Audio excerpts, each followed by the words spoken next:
Hello everyone. आज हम DNA का जो डबल हेलिक्स मॉडल है वाटसन और क्रिक ने 1953 में दिया था उसके ऊपर डिस्कस करेंगे।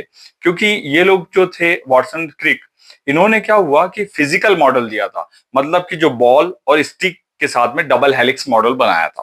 पर ये थ्योरेटिकल मॉडल था जिसका डेटा इन्होंने कहीं ना कहीं से किसी न किसी के रिसर्च पेपर से लिया था। तो किस किस से लिया था मैं आपको बताऊंगा एग्जाम मेजर। रोजलैंड फ्रैंकलिन के जो डेटा है उससे इन्होंने सारा डेटा लिया था। एक यहाँ बहुत ही इंपॉर्टेंट क्वेश्चन आता है कि वाटसन और क्रिक के साथ में नोबेल प्राइज किसने शेयर किया था? तो मॉरिस विल्किंस ने किया था। तो देखिए यहाँ पर वाटसन और क्रिक ने कहां कहां से डेटा लिया। तो सबसे इंपॉर्टेंट नाम आता है एक किंग्स कॉलेज ऑफ लंदन। यहां पर एक बहुत ही इंपॉर्टेंट जो रिसर्चर थी उनका नाम था रोजालिन फ्रैंकलिन। ठीक है, ये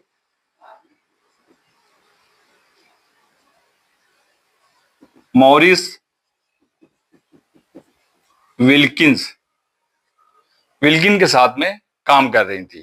ठीक है, यहां पर इनके जो साइंटिस्ट थे उन्होंने दोनों को डीएनए पे काम करने के लिए दिया था, पर जो वर्क डिस्ट्रीब्यूशन है वो बहुत अच्छे से नहीं किया था। तो यहाँ दोनों के बीच में हमेशा कन्फ्लिक्ट होता था। विल्किंस हमेशा बोलते थे रोजालैंड फ्रैंकलिन को कि तुम मेरी असिस्टेंट हो, पर यह हमेशा बोलती थी कि मैं इंडिपेंडेंट रिसर्चर हूं, मैं किसी के अंडर में काम नहीं कर रही हूं। तो दोनों के बीच में हमेशा कन्फ्लिक्ट होते रहता था। ठीक है, तो इन्होंने क्या करा कि जो स्टडी करी वो बहुत ही इंपॉर्टेंट स्टडी हुई जिसमें एक्सरे डिफ्रैक्शन ऑफ डीएनए, मतलब एक्सरे डिफ्रैक्शन पैटर्न डीएनए का दिया। और ये कौन सी मेथड उस समय यूज कर रही थी? एक्सरे क्रिस्टलोग्राफी, जो उस समय किसी भी मॉलिक्यूल का स्ट्रक्चर को जानने के लिए यूज किया जाता था। एक्सरे क्रिस्टलोग्राफी आप याद रखना, बहुत इंपॉर्टेंट है, ये क्वेश्चन आता है। तो एक्सरे डिफ्रैक्शन पैटर्न दिया, वो किस टाइप का दिखता था? वो हमेशा आप देखेंगे अगर कहीं पर फोटो, तो वो ऐसे एक्स पैटर्न का दिखता था, जिसको यहां पर फोटो 51 कहा, जो बहुत ही इंपॉर्टेंट फोटो ही। और ये जो फोटो थी इससे सारा डेटा निकल के आया। अब वो कौन कौन सा डेटा निकल के आया? वो डीएनए का पूरा डायमेंशन निकल के आया। तो सबसे पहले जो था वो था डायामीटर ऑफ डीएनए, है ना। डीएनए कितना होता है? 2 नैनोमीटर, और या इसी को हम बोलते हैं 20 एंगस्ट्रॉन। ठीक है, इसके बाद में जो हेलिकल रिपीट था, हेलिकल रिपीट, वो कितना था? वो 3.4 नैनोमीटर था, जिसको हम 34 एंगस्ट्रॉन कहते हैं।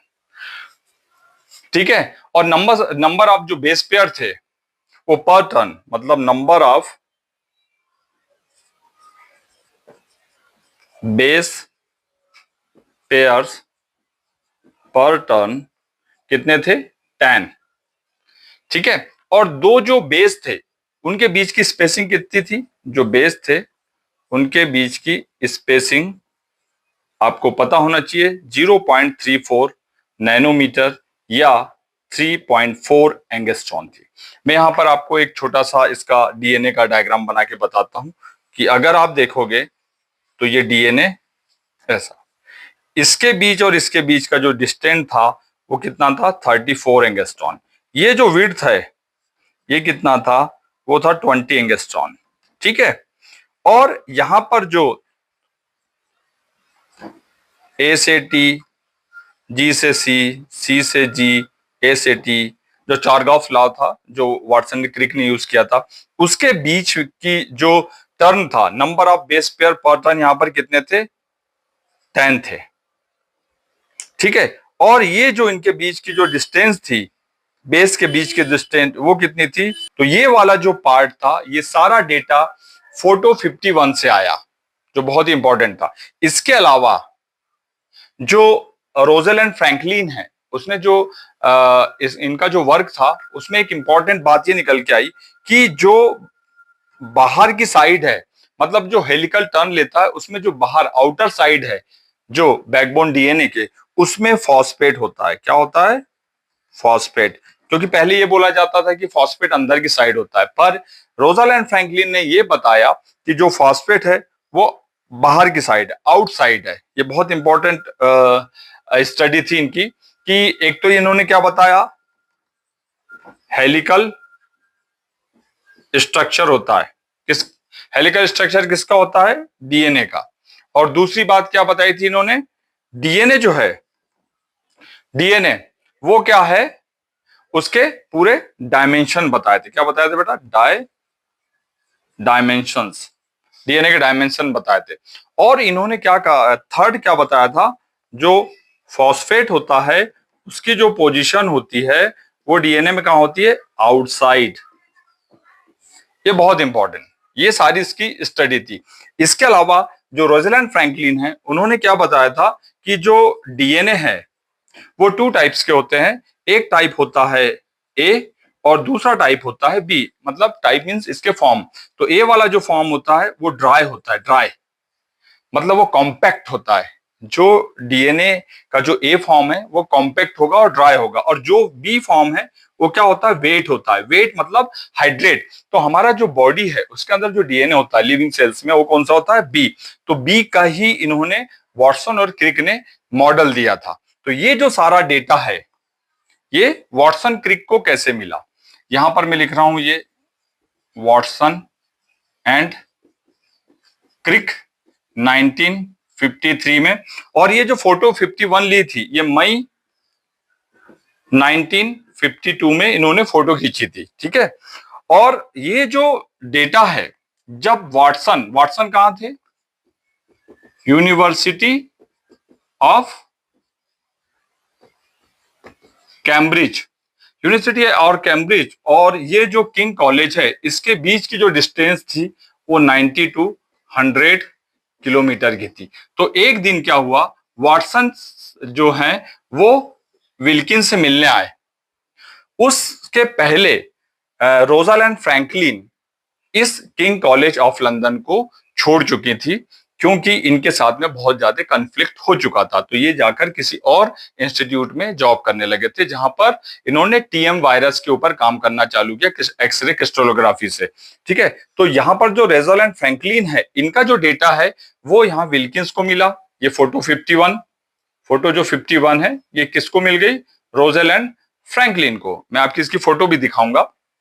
और ये जो फोटो है इन्होंने उठाकर वॉटसन को दे दी। वॉटसन ने जैसे ही ये फोटो देखी, उनका जो डबल हेलिक्स मॉडल बन रहा था बॉल और स्टिक के साथ में, उसके लिए उनको ये सारी डेटा मिल गया कि किसके बीच की कितनी दूरी होना चाहिए, है ना, उसका डायमीटर डीएनए का कितना होना चाहिए, हेलिकल रिपीट कितना होना चाहिए, नंबर ऑफ बेस स्पेयर कितने होना चाहिए, टर्न बेस स्पेसिंग कितना होना चाहिए। तो इन्होंने क्या करा, इससे जो बॉल और स्टिक लगा लगा कर डबल हेलिक्स मॉडल दे दिया। अब इसके साथ में क्या हुआ, ये वाला जो फोटो जब इनके साथ शेयर की तो रोज़ालैंड फ्रैंकलिन को इसके बारे में पता नहीं था कि मेरी फोटो इन्होंने उठाकर वॉटसन को दे दी। तो उसी समय ये पेपर भी लिख रही थी जो बाद में नेचर में पब्लिश हुआ।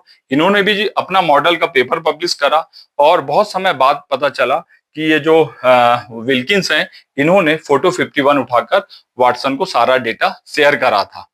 ठीक है। अब क्या हुआ, इन दोनों को नोबेल प्राइज मिल गए, दोनों को नोबेल प्राइज मिले, वॉटसन और क्रिक को मिले। एक दो और ये तीन, तो ये तीन लोगों को नोबेल प्राइज मिला। तो इनके साथ में वॉटसन क्रिक के साथ में नोबेल प्राइज विल्किंस को मिला, जिनका कोई रोल नहीं था क्योंकि सारा डेटा रोज़ालैंड फ्रैंकलिन का उनको दे दिया। अब क्या हुआ, इनको जो नोबेल प्राइज मिला, नोबेल प्राइज, वो 1964 में मिला। ठीक है, 1964 में मिला। और जो रोज़ालैंड फ्रैंकलिन है उनकी डेथ 1958 में हो गई थी। तो 4 साल बाद, 4 इयर्स के बाद में इनको नोबेल प्राइज मिला। इनकी डेथ होने के कारण इनको नोबेल प्राइज बाद में नहीं दिया गया। तो ये जो आप सारी चीजें यहां पर देख रहे हो, ये डीएनए डबल हेलिक्स मॉडल की स्टोरी है कि वॉटसन क्रिक के पास में विल्किन के थ्रू रोज़ालैंड फ्रैंकलिन की फोटो 51 जिसका सारा डायमेंशन था डीएनए का, वो उठाकर वॉटसन क्रिक को मिला, जिससे उन्होंने अपना डबल हेलिक्स मॉडल जो है उसको कंप्लीट किया। ठीक है। तो नेक्स्ट वाला जो वीडियो रहेगा उसमें मैं आपको जो वॉटसन और क्रिक है उसका पूरा डबल हेलिक्स मॉडल को एक्सप्लेन करूंगा। So thank you so much.